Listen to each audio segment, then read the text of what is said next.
What is a decision? Let's look at this mental model of decisions. If you look at a decision is something kind of binary. It goes either this way or that way. And one decision leads to another one and to another one and to another one, similar to this kind of a decision tree, if you like. So take, for example, if you have a decision, turn on Netflix, yes or no, in the evening. So you're home from a long day of work and you need to make that decision, or you're doing that decision. So the next decision you make, so the first one is turn on Netflix, yes or no. And then maybe you said yes. And then the next one is, am I watching a TV show or am I watching a movie? And then you go on making the next decision. That would be go on to the next episode versus sleep. And you do this one again and again and again. And then suddenly it's 1:30 in the morning and you've stayed up way too late. So you see, one decision can lead to the next. And of course, sometimes we have a decision, and let's take something very simple that we all know is eat the chocolate, yes or no. And that is the first decision here. Is it eat chocolate, yes or no? And if we say yes, the next decision would be, how much chocolate? Will I just have one piece or will I have the whole bar? And then maybe I decided for one piece, and then I decide for another piece and another piece and another piece and another piece, and suddenly the whole bar of chocolate is gone. So you see, one small decision leads to the next one and to the next one. So it is really this kind of decision-making process that we're in constantly. And we make lots of those small decisions every day. And one small decision does not just impact you in a small way. A small decision is not equal a small impact. So a small decision here can trickle down into big consequences. So take, for example, a person drinks an extra glass of alcohol and then doesn't sleep enough. And then the next morning, because he's tired, he has a minor accident and the car needs repair, which means that the insurance goes up. And maybe a small injury that he had turns into chronic pain, and it might not be really bad, but just enough that he might take painkillers regularly and drink more alcohol, and then the performance drops at the job, and then he doesn't get the promotion and is unhappy at work.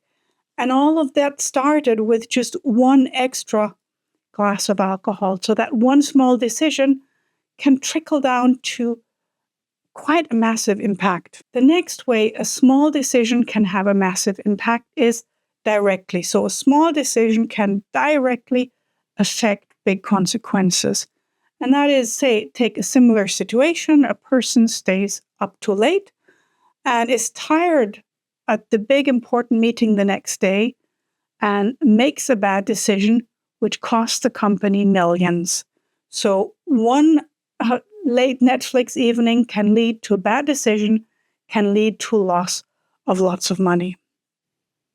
Another way a small decision can have a very, very big impact is that small decisions that are repeated, they turn into habits. And we don't need to get into details here. We've all experienced that. But just to have an example here, if we take social media to take a break, and we keep on doing that, and we spend more and more time on social media, and then other things start feeling dull, and we spend more time on social media, and we get hooked to it.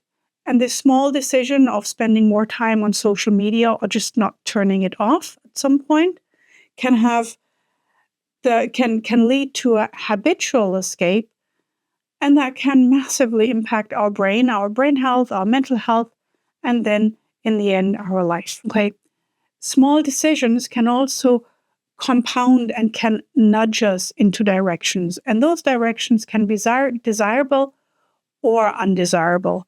And let's take a positive example here. For example, you decide to join a health club, a fitness club, and you make new friends and you hang out with people that are more healthy and more active, and you start spending more time being active and thinking about your health, which obviously down the road, 10, 15, 20 years from now, can have a huge impact on how healthy or not healthy you are as you grow older. No. In every video, I give you a practical tool, something you can use in your day-to-day life to improve your decision-making and to prevent bad decisions or unfavorable decisions under stress. And here, just take a moment and use pen and paper. And I'm a big fan of really being analog with that pen and paper. And there are lots of benefits of less screen time and doing more things in the real world. What small decision has had a big impact on your life? And it can be either that it was a small decision and something really, it directly caused something big, like the example we had before, or something small that just trickled down and became something big. And list one positive and one negative, so you have both sides. So where something good happened afterwards or something bad happens. If you would like to have more resources about decision-making and how to improve decision-making, come to www.appliedbrainlab.com. Here, you can also have for free the default mode diagnostic. And that is a screening tool where you can identify how pressure alters your judgment. And it's very practical. It'll just take you 3 minutes to fill out, and it'll help you to prevent falling into your default mode when you're stressed. Thank you so much for watching this video. See you in the next one. Bye-bye.